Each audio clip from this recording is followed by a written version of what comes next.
What's going on, everyone? Welcome to the Davidson podcast, where I get to interview amazing people and help share their wisdom with the world. Let me know your takeaways and feel free to connect with the guest. I'm aiming to build a community around coaching, self-development, leadership, where people are not afraid to be their most authentic versions of themselves. You can find us on video by searching the Davidson podcast on YouTube. Welcome and enjoy the ride.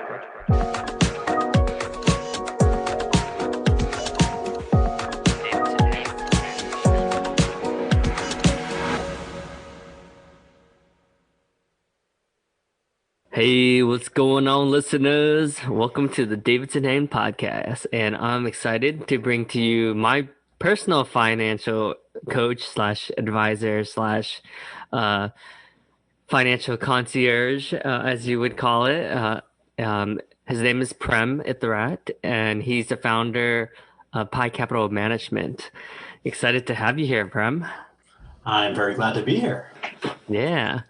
So we were connected through Ivy, which is the social university, which was this really cool community where you met awesome people, amazing people. I still hang out and talk with a lot of people from Ivy.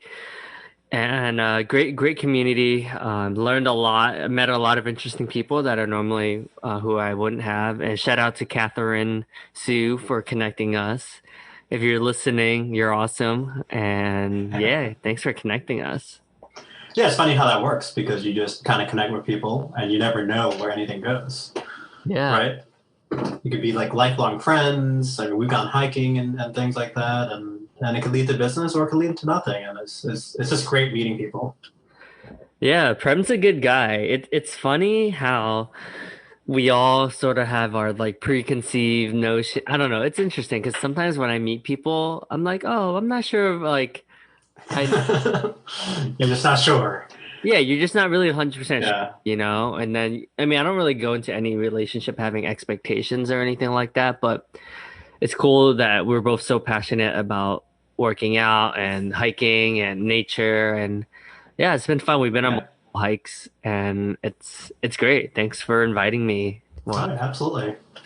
Anyone who's listening, I think you'll enjoy this episode because, not gonna lie, when Prem and I first met, anything finances related, I was always afraid of just talking to with someone over. Like I was always like, it just wasn't something I really thought about too much, honestly. And it's funny, right? Because it's like, obviously I'm very intentional about like my fitness, my hiking, my CrossFit, and running and all this like other personal development.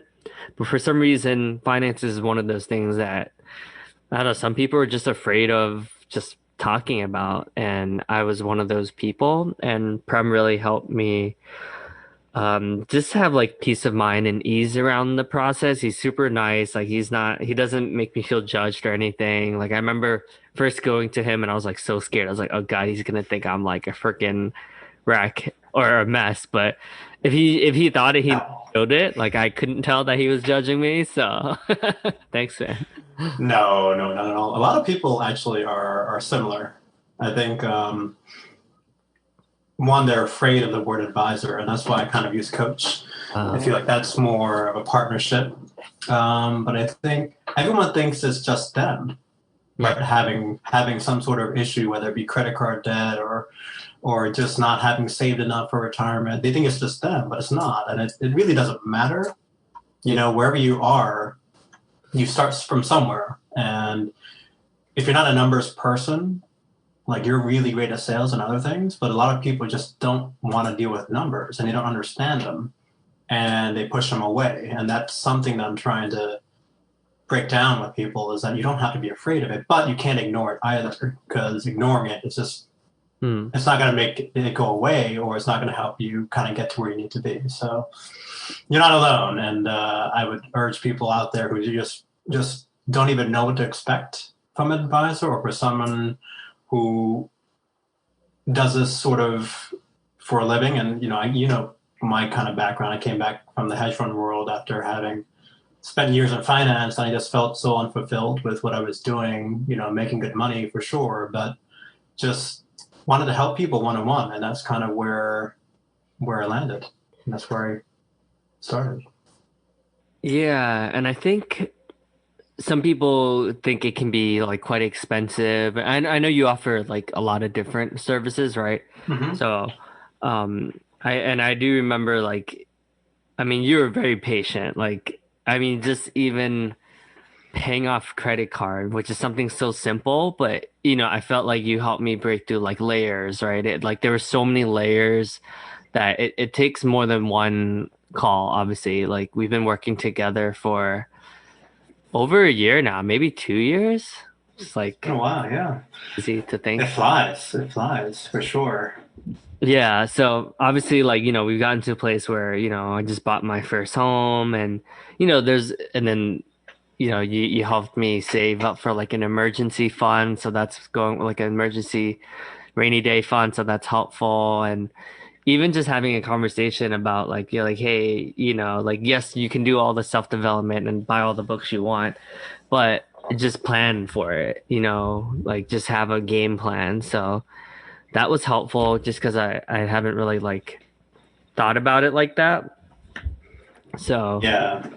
Yeah, and it's true. I think because my plan is sort of it is an unlimited touch kind of plan where for 99 bucks you just get me as many times as you want throughout the month, and the whole point of that is not really it's not to make money per hour because that's definitely not enough to make it kind of worthwhile, but it's really to build a relationship. And also, like, your life has changed so much over the past year, and a lot of people are the same. You can't say that your plan a year and a half ago was anywhere near what it is now. And so people also might think, well, I don't want to pay $1,000 for a plan that I may not even use. So, or they don't even know where to start. There's so much information when you go in, and I don't know if anyone's out there has been to sort of a typical financial planner or advisor, but they make you fill out a questionnaire more than likely, and then you're given sort of, hey, this is what you should be doing. mhm, Um, as opposed to more like, hey, how did it go last month? What did mhm. where are we at versus a month prior? And I remember very distinctly you were looking at everything on a daily basis, which is very uncommon. To the point where it was, it was detrimental in the sense that it was just too much information. Right. And so, you worked on bucketing, more in categories, which is more manageable, and doing it more of a month over month basis. But Yeah. I do compare myself to a coach because when you have a gym trainer, gym coach, personal trainer who's there, he's watching your every move, right, and he's adjusting as you get stronger or weaker in certain areas, and it's the same exact thing with Mhm. with finances, but people don't typically look at it like that. But I think that's the best way people actually change for the better, right? It's about accountability, which is a key factor in a lot of different areas, not just finance, but everywhere, right? If you know someone's looking out for you or after you, you're more apt to do the right thing. And so, and it's okay to slip up, once, twice, or whatever, however many times. But if you have someone at your back, I think that's really the important part. Yeah, it's true. When people ask me all the time, I've recommended you to a bunch of other people. I always say, it's always good to, similar to like when I go to a CrossFit class, like when there's an instructor there, I do a way better job than when I try to go by myself. When I'm by myself, like, sometimes I'm on my phone, I'm like, changing I listen to different podcasts. Like when someone is there, Right? like I'm getting like I'm doing work, you know what I mean? Like Yeah. my output is way more. So that's the way I try to look at anything. I'm like, if I'm not an expert at whatever this is, and like you said, like I rather spend my money, I mean my time with other things like, nonprofits and all these other cool things that I'm doing. So I'm like, why don't I outsource that to like who's an expert who's like does this all day long, and then I could focus on the stuff that I'm good at. Yeah, definitely. And a lot of people get in their heads a lot. So they may just think this is a worst scenario. But after talking to me, not just to me, but like to anyone about their what they're worried about, they usually feel better about it. But especially when it comes to finance, I think people get very, very nervous about just being in a situation, whether it be like I have a mountain of credit card debt. I have no idea how to get out. Like that is out there. Yeah. And or like cash flow issues. Like I have small businesses that are clients and they may have a great business. I have someone who has $1 million business, great small business, and still worries month over month kind of what the cash flow is going to be like. And so they worry if they have enough cash reserves and things like that. And I think that's more of a conversation slash reporting slash like we were doing before with categories and bucketing. Hmm. Just having a comfort level to know, hey, now that I've saved, let's say 10 grand in sort of an emergency fund, you don't have to worry about necessarily splurging on a purchase once in a while. It's not there for that, but something might happen. Your car might break down, and the last thing you want to do is stress about it. So all these tools kind of help you get there. Yeah, it's so true. I know when we first met, I had like no reserves, right? So when things did happen, like when my car did break down, I was like freaking out, right? So, you definitely have helped me have like some reserves so that, my car broke down again, right, the other day. So now, but Mm. it's less stressful because it's like, okay, we prepared for this. There's like some level of risk management that has occurred. So it's not so like debilitating. So, Right. Yeah, and even I know we talked about this more recently, but sort of the 401k slash retirement plan. I remember, a year and a half ago it was kind of not even there. And now, I mean, you look at the numbers and it's like, wow, like it's grown so quickly just by being persistent, right? Just by saving. And I think a lot of people, yes, there's a tax efficient way to do that, whether to do it in a 401k, an investment, in the individual retirement, account, an IRA, or 529 if you have kids. You just have to start somewhere. And I keep on telling people this: if you do it every paycheck, start with 25 bucks, 50 bucks a paycheck. You'll be surprised how quickly that grows and how you really don't miss the money at all because it's gone. I think there's a human element, a human nature to kind of say, well, hey, there's 10 grand in the bank. Why don't I buy whatever, a new computer because I have money? mhm. But you don't see that money in your account and it's gone and it's siphoned away into an account which will grow for you, which is kind of where we want to get you at, everyone at really, with passive income. So you don't have to kind of work so much, right? Your money works for you, and you can generate income like that. I think that's something that I think a lot of people want to get to, but they don't know how. And a lot of people, I should say they'll get to that when they have the money to do that. So yes, I will set aside money in my retirement when I have the money. But the problem is time is working against you, right? When you're younger, if you're in your 20s or 30s, it's a lot better to set aside any amount of money than Mhm. it is to start in your 40s or 50s and have to kind of make up that time because the money grows like, on average every year. So you want to try to invest that and make that money grow for you. You have time on your side. So I literally, when I was I think in college, I would save 50 bucks, 100 bucks a month, whatever I could. And that's grown tremendously. So Mm. it's anyone can do it. Yeah, and I'm curious, like, what made you, because it sounds like you're multifaceted. Like, clearly you do a lot of NGO, like you help out with like Rotary, you do PTA. I mean, it seems like you have a lot on your plate. So what made Yeah. you choose the route of, because I know you do have an econ background, you have finance, like you went to NYU, which obviously is one of the best schools. So what made you want to start your own business versus like the other route that you came from before, which is more like the corporate route or even a big company because you have that as well. Right. Yeah, I was always a fan of numbers and spreadsheets, believe it or not. So undergrad I did information systems, which was a major back then. Now it's probably like fintech, more. It's basically informational databases, and back then databases were kind of just, I don't say on the cusp, but they were kind of like that's what you were doing if you were kind of in sort Mm. of in between business and technology. So I had an information econ degree and minored in psychology because I just loved kind of how it was just so interesting to think how does the human mind react to certain things. It was just such a fun topic to think about.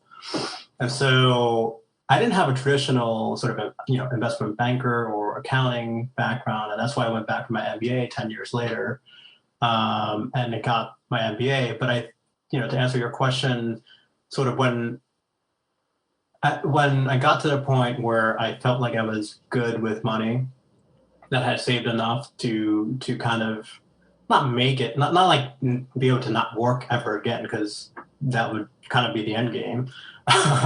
But comfortable enough to take the leap to start a business. That was 6 years ago now.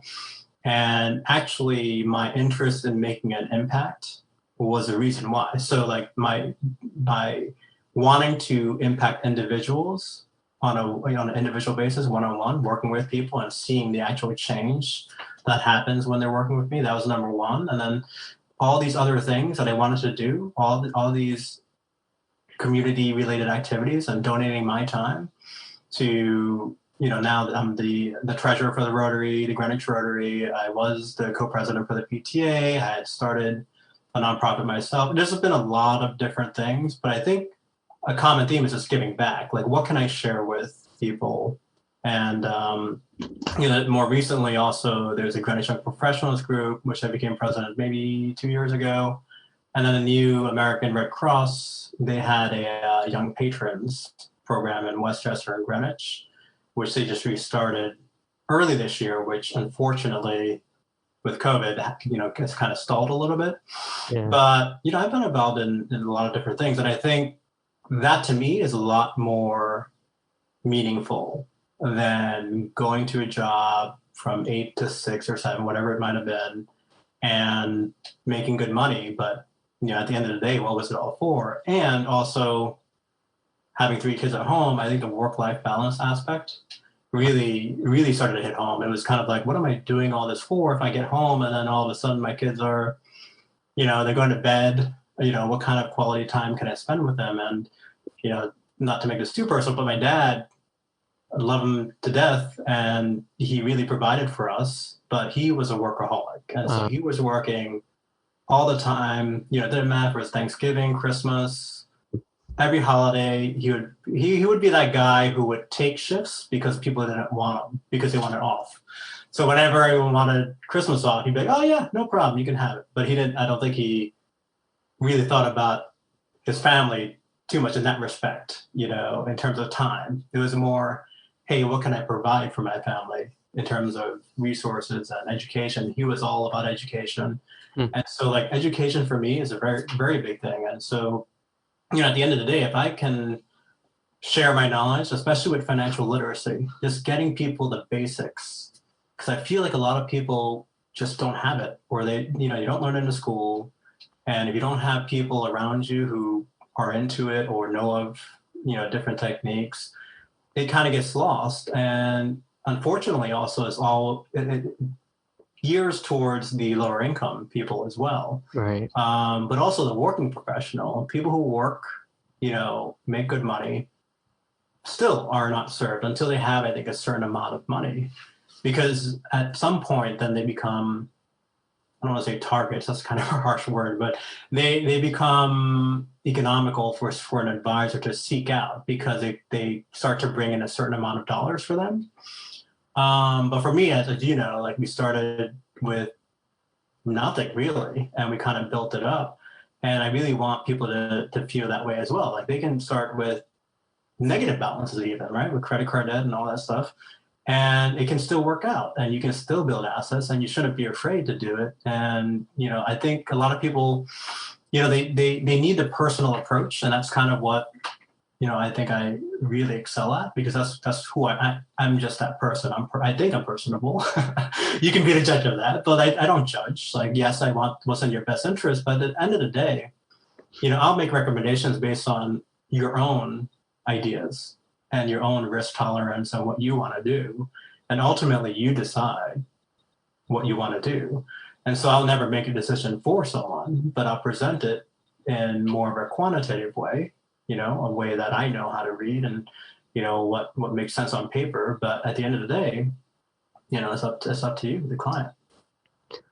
Yeah, blown away because, like you said, you're clearly not making money, right, from the finance, right? I mean, but obviously, like, that over time, right? Like, once you have a good relationship, the client trusts you, and, as we start building a family, and, like, I'm sure, like, over time, right? So obviously, in the beginning, it's not necessarily profitable. If anything, you're like losing money almost. That like, it's Yeah. meaningful work, you're giving back to the community, and anything where you're being of service always comes back to you, right? And it's like not even intentional, but it's just like by being a good person, like things will work out for you. Yeah, I believe in that wholeheartedly. I think you kind of do right by people, and sometimes it'll work, sometimes it won't. But at the end of the day, I can sleep at night knowing that I've done the best Yeah. for you. And if you can never kind of make people see it, so but you can't chase it either. So I've just been of the type that just says now, like, hey, if you don't need it, it's all good. Like you can do it your own style. We can have a conversation and you can walk away with some information and say, hey, I think I know how to do that. Or you want to be proactive on your own and say, well, I can do this on my own. And that's fine too. And that's a net benefit for the conversation. And so I'm all good with that. I think it's really the underserved population of people like yourself who kind of are just coming out, who started to make really good money. But it's really people who are not being served because they don't have that net worth yet. And by net worth, Mm. minimum starts at probably when you go to a bank, they want you to at least have 100K, probably a quarter million plus to even be on the cusp of a wealth manager. Mm. And so, and not everyone, but most of them make money by selling you product or services. And I have none of that because I'm a fiduciary. So what that means is basically I have to do what's in your best interest. And so that's also something I think that differentiates me from other guys. I hate doing life insurance. I don't do it, but I'll refer you to someone if I think you need it, who will be able to walk you through that and to give you a product that meets what you need. Because it does have a place too. Life insurance, all these different policies have a place. It's just not my thing. I just like to talk to people, have that sort of coach vibe, I guess. And then the other side of it is investments. So I love making investments for people. I love doing trading strategies and positioning. And some people like yourself are more hands off, and some people are more hands on, and they have views on certain stocks and they want to invest in certain companies, like sustainable companies, and that's all great. And I just help them guide them, towards making investments. And that's really where that's what really I think makes me excited is trying to make your money grow for you. Once you have a certain amount, it's just kind of like, well, let's invest in good companies. Hmm. And there's so many ways to look at companies now. And a lot of people, I think, nowadays are trending towards sustainable energy Yeah. and all those companies that are actually trying to make a difference. Hmm. Yeah. So it sounds like even with sustainability companies, like you can still be profitable, right? Oh, So 100%. yeah. I think at some point when it was transitioning, maybe like 10, 20 years ago, it might have been seen as a cost to companies, right? To do these things because it costs more perhaps to recycle or to make less of a impact on the environment, a negative impact on the environment. And I think that's totally flipped. I think people will seek out product now Mm, because they are friendly to the environment. yeah. And I think that's really, I think it's sort of that generation that's changed, I think, the way we look at things. And even now with COVID and everything else, I'm hoping that people are looking at our impact on the environment a little bit differently now and maybe, making some changes of their own. And so, yes, definitely profitability within sustainable companies is there. And I mean, don't know if it's a great example, but Tesla, that came from, all electric vehicle company came out of nowhere, right? Obviously, Elon Musk is a genius and he's eccentric and he's got certain views that maybe I don't necessarily agree with, but he is a visionary, right? And look at that, what he built from everyone who is saying, you can't build a car, that's all electric. Who's going to buy that? And now you have him, but not only him, right? Not only his company, but now you have several companies, especially this year has been big for companies to IPO with respect to electric vehicles. I think he's leap years ahead, but he's created sort of an industry that didn't really exist before. Before it was kind of like, oh, well, it was kind of like what you were saying, like, oh, well, who will want a battery powered car, right? It costs more, it's less practical, when you're a road trip or whatnot. I guess, like, who would want that? I think it's partially the environment, right? You want to do well by the environment, but it's also, he's made it, the drivability just fantastic. And so I think people are seeing that, but also they want to be green. I think people want to be green. They don't want to make an impact on the environment. How did you become so like giving, right? Like all the nonprofits, the PTA, like the Rotary, like the patrons, like was that instilled in you from like your parents, or I guess how does one even doing all that stuff? That's a good question. I don't know, really. Like, I think at some point, I want to call it my midlife crisis. I Uh, did end up buying a Tesla. Yeah. That's probably like 6 years ago when it was at the very beginning.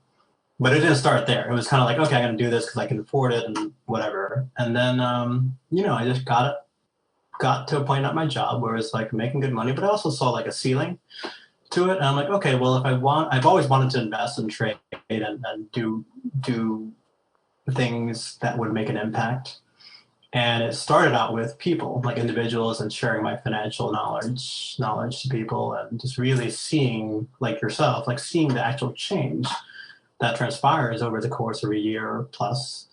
And I just, once you do it, so I can't remember which was the first, but once you start doing it, you get a real sense of not only pride, but like, hey, I made a difference. hmm, And it's not only just the organization, then it's like people that you work with. So you're side by side with people who share the same exact, not the same exact, but they share a passion for whatever the cause is, and they're there selflessly donating their time. hmm, And there's nothing like that connection that kind of instantly forms. It's just really odd. I think you have to experience it to hmm. kind of feel it. So I would urge anyone out there who kind of is on the fence about possibly doing something. You don't need to have a certain skill set to do this. You could also join a board of a nonprofit. That's a really good way to start meeting people, but also kind of making a difference at the same time. I would highly recommend anyone join a nonprofit board and kind of see and gain also experience on, you have people who are there probably, into their 40s, 50s, 60s, especially with the Rotary, right? There's a ton of knowledge out there.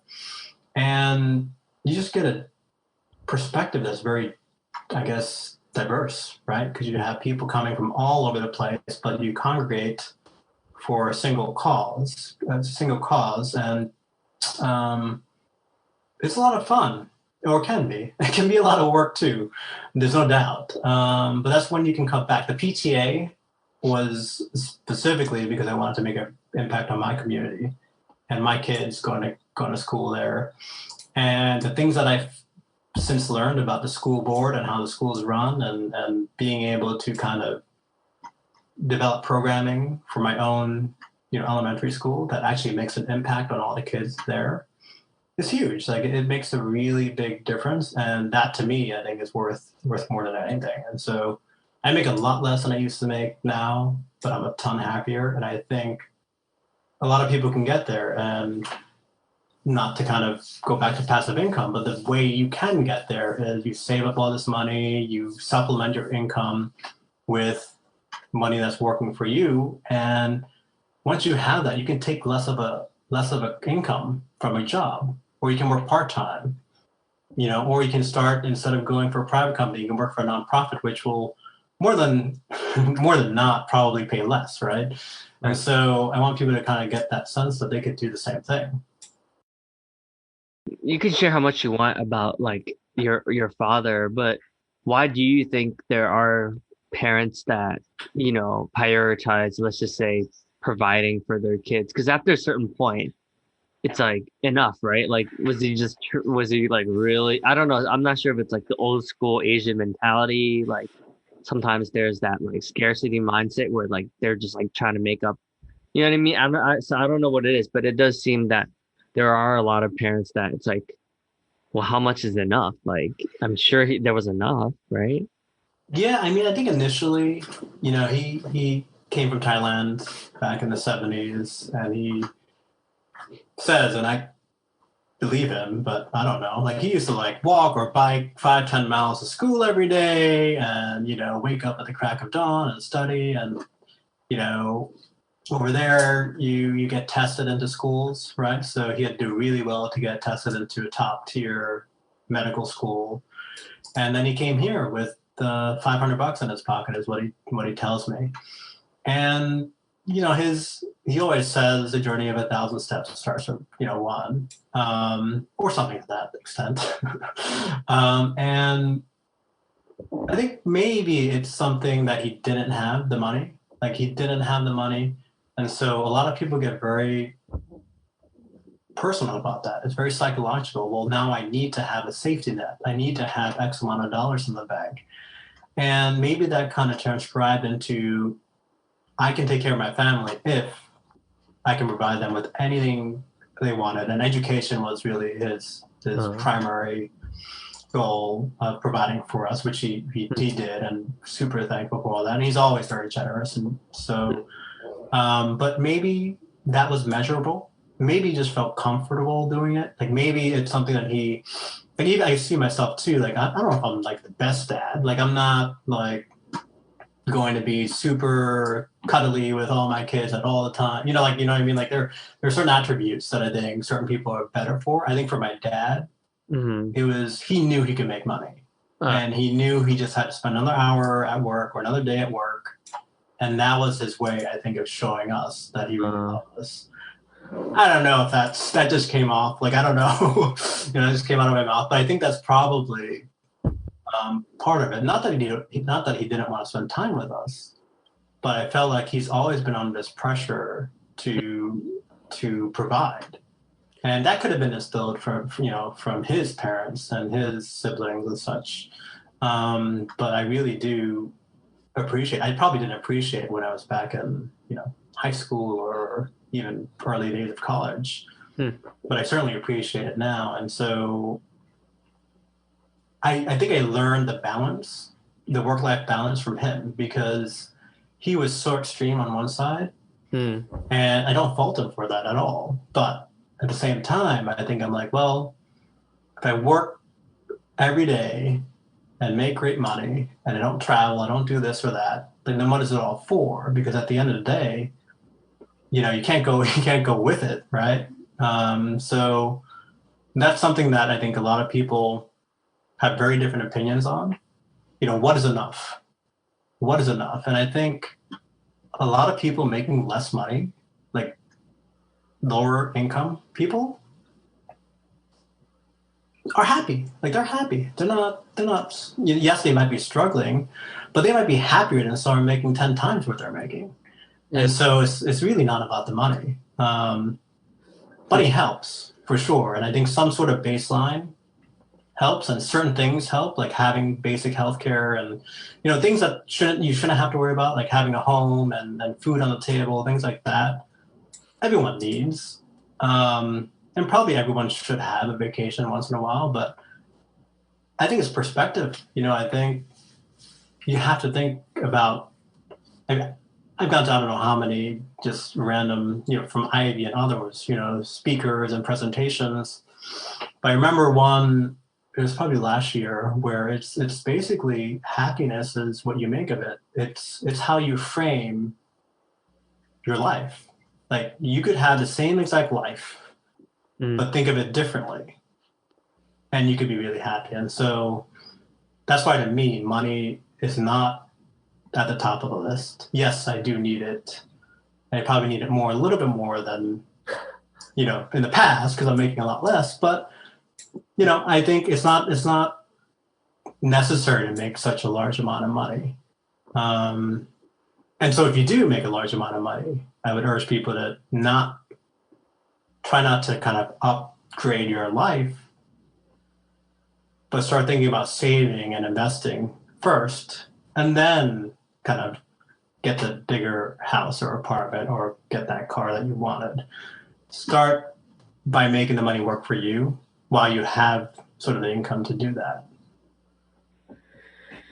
Yeah, it's an interesting topic. I think most of us, the more money we make, our lifestyles like change, and then we end It's up, natural. It's like a natural, um, it's like instinct, right? I think human nature. yeah, it's interesting, and I think many of us don't look like I think many of us think that making more money will make us happier, you know? Like I know some of my friends who they have so many properties and so many things, and quite honestly, like sometimes when I see them, like they seem very stressed out, like very, I wouldn't say miserable, but just like it just seems like they're not able to relax. Like there's like a lot of Mm. tension, there's a lot of like sometimes anxiety, there's just a lot of pressure that they put on themselves. And then I see some of my friends, like you said, that are like average, maybe a little bit upper middle, like, you know, somewhere in between, right? And they seem like super content with life. Like they have friends and they're, you know, they seem pretty happy, you know? So it's interesting. Not to say there's like a correlation, but I definitely notice like when is it enough, you know, like because it does seem like the more like the first house and then the second house and then the third house and then the fourth house and then it's like a never ending cycle and then like it's never there's never enough like for them it's just like you just keep going and then sometimes they seem very miserable because they're like I gotta collect rent, oh my client isn't paying me like rent and like I don't know like it seems like they just have to deal with like a lot of stress and I'm just like I'm not sure if I necessarily want that many like that much more added onto my plate, you know. Yeah, I think a lot of it's internal, you know, what you make of it, but also your peers. So who you hang out with um, will drive a lot of it too, because you say, well, oh, well, he has this. And then you're like, oh, well, I kind of want that too. It's just like a natural human emotion, I think. But if you're surrounded by people kind of at your level, you know, share the same interests. So you may say, well, I want to take 5 vacations a year because I love to travel. And that may make you happy, you know, and having one house and having that paid for and having kids, you know, like for me now, it's just, I want to be able to, number one, take care of my kids, right? And provide the education that my dad kind of provided to me, but also be able to travel. You know, do I need a big house? No, you know, like those, like you kind of change as you go. And so like even when I was, you know, 10 years ago, my life was probably very different. My needs and my wants were very different than they are now. And so you have to kind of adapt, but you have to realize that I think yourself, and that for everyone, it's very different. You Yeah. know, you give someone $100,000 job, 10 different people will have 10 different ways of spending and, you know, working with it. And some will be happy and some won't. So it's kind of interesting, right? Because it's a number, right? You can quantify that number, but at the same time, it depends on kind of where you came from, what you want to do with it, and what your interests are. So it's very interesting. And that's why I think finance and like personal finance, especially, and I'm glad to have met so many different characters and types of people. But you kind of start when you talk to people, you start to get a sense of all these different things. Like people are nervous because they came from nothing and now all of a sudden they're making a ton of money, so they don't want to invest it because they want the cash. You know, Hmm. I've had a client who had a ton of cash but had credit card debt. Hmm. And to me, it's kind of a no-brainer to you take it from one, you put it to the other, because credit card debt is one of the worst forms of debt, right? As you very well know, right?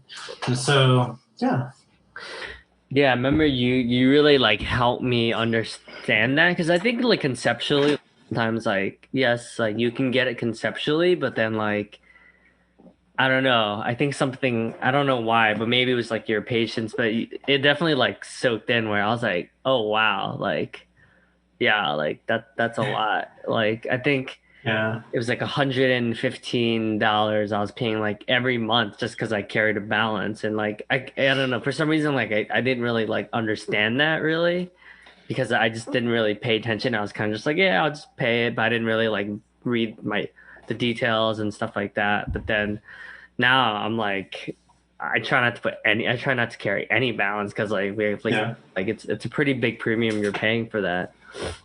Yeah. And people, I think, get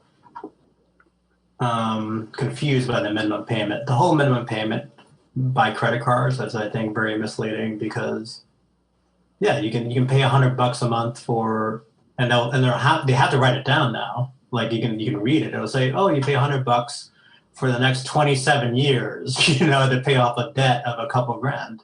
Yeah. And kind of like when you look at it from that perspective, it's like, well, that's crazy because the interest rates are so high, right? 15, 20%. And so, but people don't see that typically. They'll see the $100 and like, oh, I can pay $100. That's not a big deal. Mm-hmm. But it's going to be for a long time. So, yeah, understanding the numbers is something that I help people with. And like you were saying before with mortgages, like I know we're kind of working through one now. Um, there's a lot to understand with a mortgage and how it functions. And I think too many people just take the dollar amount and say, well, oh, it's going to cost me whatever it is, $1,500 a month. So, okay, I'll do it. But they don't understand that just a small difference in interest rate could save them thousands of dollars over the course of a 30-year mortgage. And so the thing with that is that all the mortgage guys, the people who lend you money, they have the interest in just getting it done, right? They just want the loan to happen Right. because they get paid by that. And then you have the real estate agents who want to make sure that they sell the property, right? That the transaction happens.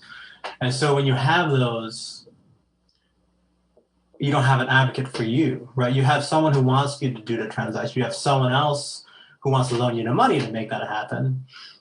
But where are you in all this? Or you being the buyer or the person, looking to buy a home. And so you not necessarily need someone on your side, but you ought to understand the mechanics of how all this works so that you can protect yourself, right? Because if you get so stretched that you can't afford the mortgage, or you can only afford it, but if you lose your job for 3 months, then you're in bad shape. People tend to spend what they can. So I want to say it's overbuying, but they're kind of stretched very thinly. Mm. You just want to protect yourself against getting stretched too thin without some sort of backup options because, a 30-year mortgage is for 30 years. A lot can happen in 30 years. And so the only one who ends up losing out typically is the homeowner if you lose your job and you can't pay because the bank will just take that house and sell it. This, of course, assumes that real estate prices are rising over time, which generally they are, not always. So I don't know. I just feel like I am that guy who you can ask whatever you want, and I say that to everyone. Like anything numbers related, it doesn't matter, right? If you want to lease a car versus buy a car, like I'll help you, walk through those numbers. If you want to look through a mortgage, I'll help you run through those. If you want to look at your credit card debt, and yeah, I know we did some balance transfers and stuff like that. Well, we can look at anything to reduce sort of all that interest that you're paying. And on the flip side, if you have cash that you want to invest or you should invest, I'll try to help you build it in sort of the most tax efficient way. The tax efficient accounts first, right? So if you don't have a Roth IRA, that's something you may want to consider if you make a certain amount of income, not too much. Or a traditional IRA, again, and then so many different ways to set aside money in a tax efficient way. Yeah. Maybe we should have you back for part two because I feel like there's so much more to talk about. Sure, I'd be glad to come back. Yeah, well, Prem, I really appreciate all of your support and I think this could be valuable for a lot of people who maybe are afraid of working with someone or just haven't really taken a peek under the hood in a while. I think this would be cool. I'll link to your website, and you're looking pretty fly on there. So, This just is me. I'm just usually casual and like just trying to. I'm not some stiff financial advisor. Not to say that they are. I'm just saying I like to be relatable. yeah, and you're very patient too, for sure. Like, I think the first couple of times, like, you definitely like took your time, and like you always like catch up and stuff first, like, right? So you're not like straight to business, which Yeah. it's nice to have someone who cares. So, No, and I really do, and that's part of the magic, I guess. Like it's sort of like you build that relationship, and the trust, builds as well. But when there's trust, then you start opening up and telling me about everything. Because like people can withhold information, and I've had that happen before, and it's not hmm, the best for them, and it's not like I can't help someone if I don't know the full picture. yeah. But building that trust over time, I think, helps. Like I just can't give someone a questionnaire and say, "Hey, fill out these 30 things, and then I'll get back to you." And it's also personally driven too. Like I've gotten to know kind of your risk level, your risk appetites, and kind of what you like to do with money and things like that. And those are important, I think, for someone to get to know you on that level. It's not just taking this 10 grand and saying, well, I need to do something with it because it's Davidson's money, and I need to make it work for him. But it's about, well, what does Davidson like to do, right? Right. And so that factors into a lot of different things because you need to be happy with the way you spend your money and invest it. And I think the only truly good way that happens is when we get to know each other really, really well. And I think that's lacking in a business that's all about numbers. And Hmm. so I'm trying to shift that just a little bit, but also just make it less scary for people. I do have a question though, right? Because I mean, at the end Sure. of the day, like with any business, like you have to be profitable, right? So, Yes.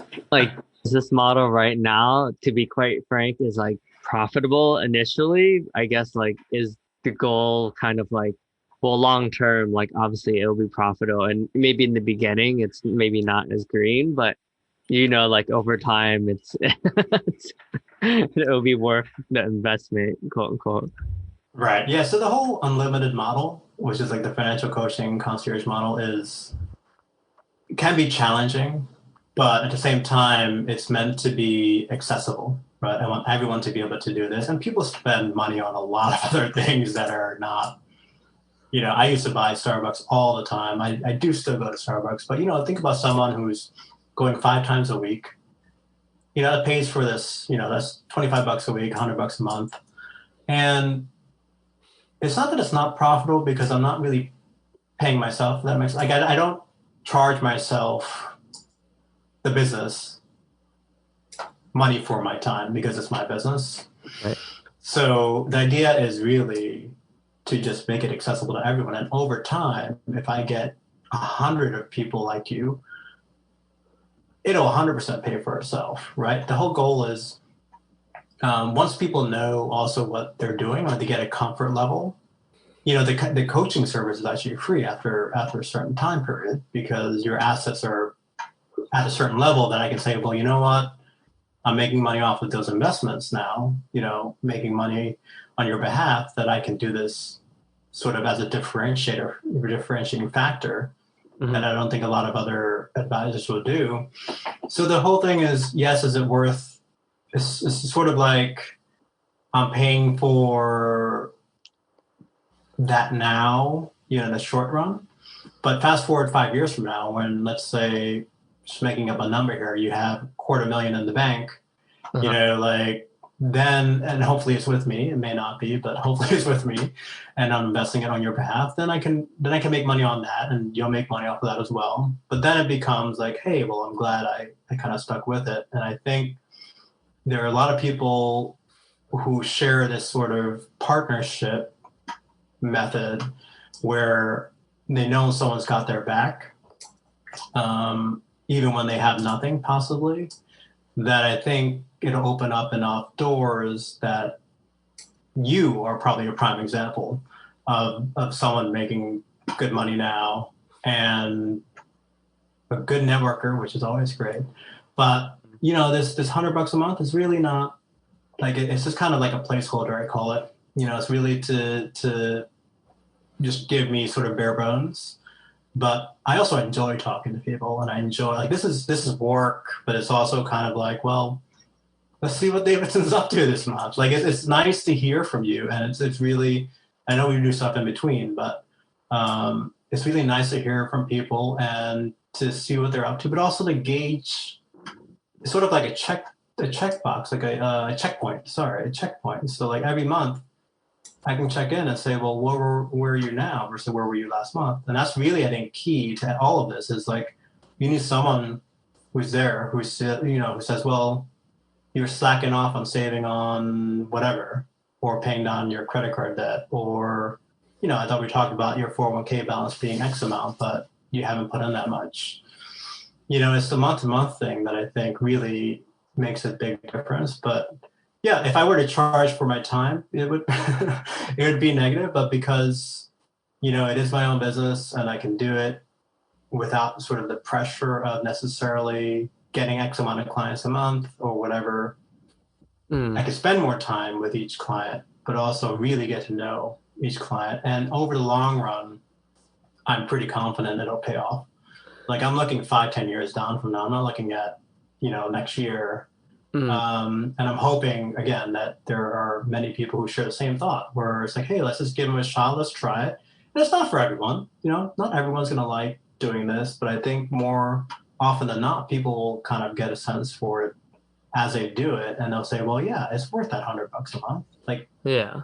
it's like, I can go to Prem with whatever I want, really, like numbers related. And we also go there like personal stuff, but like a lot of it's all intertwined, right? So I don't know. I enjoy it. Yeah, and it was helpful like just having a second pair of eyes on stuff. Like even like this month, we went over like the 401k and LinkedIn's match, and like you're like, all right, well the next couple months, try to do it like 25, so then it's like free money, and it's like, oh dude, like that's way valuable. Like I mean that pays for like Right. itself.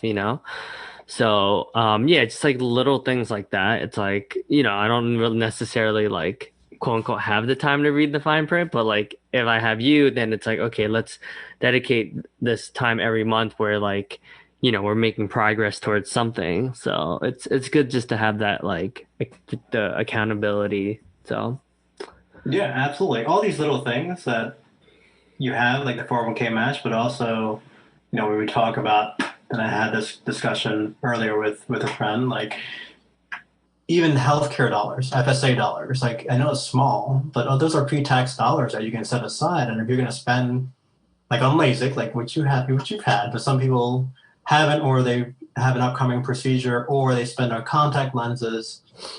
yeah. Yes, it's only going to be 500 a grand, whatever it is, but you save basically 30% on anything because it's all pre-tax dollars. And it's not like you're doing anything, really cumbersome. You're basically just saying, hey, employer, set aside these pre-tax dollars because I know I'm going to spend it on, medical related expenses. And so even co-pays are included. Like there's so many different things that you can do that people don't.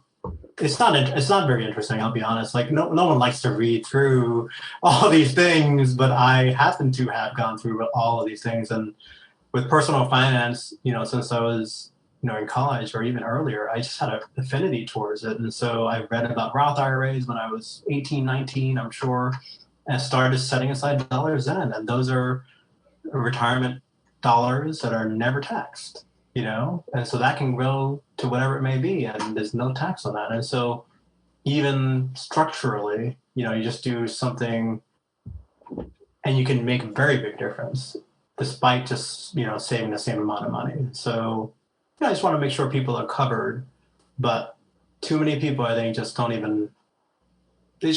don't have an interest in it, so they don't look at it. And so, but you can't ignore it. Like it's something that you just have to look at, Yeah. or get someone else to look at for you. Yeah, all good takeaways. Well, we'll have to get you back too. But yeah, once again, thank you, Prem. And Thank you for having me. if anyone, feel free to reach out to him. Super friendly guy. He doesn't bite. And yeah, thanks again, man. Right, awesome. All right. Have a good night. Good night.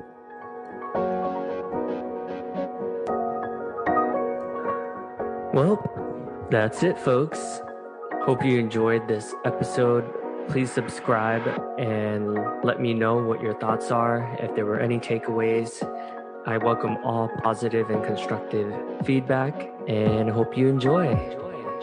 Stay tuned for more interesting stories and guests. Take care. Take care. Take care.